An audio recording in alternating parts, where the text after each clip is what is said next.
Olá pessoal, tudo bem? Como vão vocês? Sejam bem-vindos à nossa segunda aula da nossa série Educação para os Direitos Humanos. E hoje nós vamos para o subtópico continuar racismo, aula de número 2. Racismo no Brasil. Na sua opinião, existe racismo no Brasil?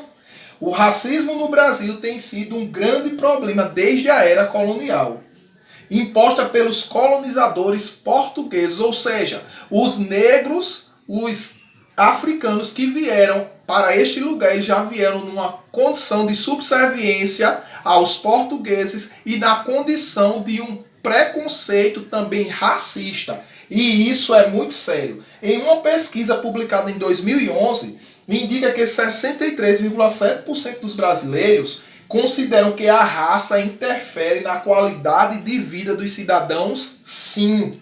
Para a maioria dos 15 mil entrevistados, a diferença entre brancos e não brancos é evidente no trabalho, em questões relacionadas à justiça e à polícia, e em relações sociais também. E nós vemos isso no nosso cotidiano, no nosso dia a dia. Nesse infográfico, nós vemos que a taxa de homicídios entre pessoas negras aumentou entre 2005 e 2015. E entre 10, 7 são vítimas de assassinatos e mortes violentas são negros, certo? Então, isso são dados do Atlas de Violência do IPEA. São dados verdadeiros, viu?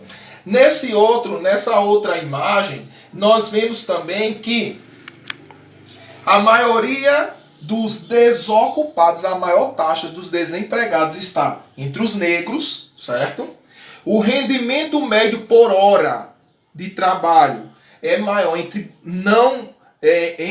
brancos do que não brancos, certo?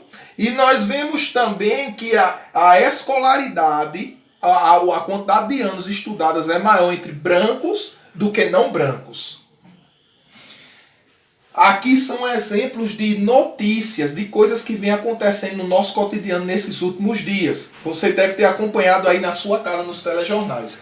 Primeira notícia, ela foi de lá do site Carta Capital. Movimentos convocam ato no Rio de Janeiro em protesto por João Pedro e George Floyd. Essa outra notícia aqui embaixo, ele foi do Brasil.é o país. João Pedro, 14 anos, morre durante a ação policial no Rio. E família fica horas sem saber seu paradeiro. Segundo o aplicativo Fogo Cruzado, João Pedro é o 24º adolescente baleado no estado em 2020. Destes, 12 foram alvejados em situação com presença de agente de segurança e 5 morreram, dentre eles a maioria negros. Essa outra veio da notícia UOL. Policial suspeito de matar Floyd é levado para a prisão de segurança máxima. E a outra foi do G1 Globo. Autópsia independente indica que George Floyd morreu por asfixia.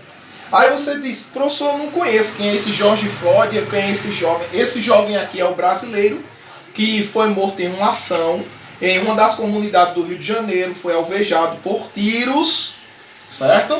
E esse aqui é o rapaz lá dos Estados Unidos que foi morto por asfixia por um militar branco. Então, isso nos remete que Brasil e Estados Unidos têm uma larga escala de racismo, mesmo sendo democracias, mesmo nós tendo a Declaração dos Direitos Humanos, mas os países vivem esse contexto de guerra racial. Isso é racismo. Nossa atividade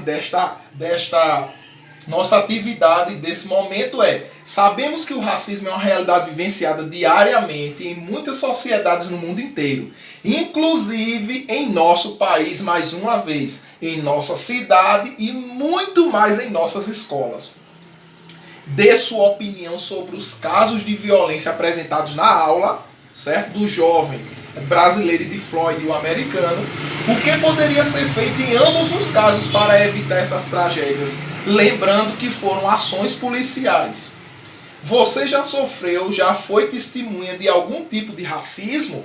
Fale um pouco sobre essa experiência. Muito bem, boa aula para você, bons estudos, boa atividade, e essa foi a nossa aula número 2 da sequência Educação para os Direitos Humanos. Tchau!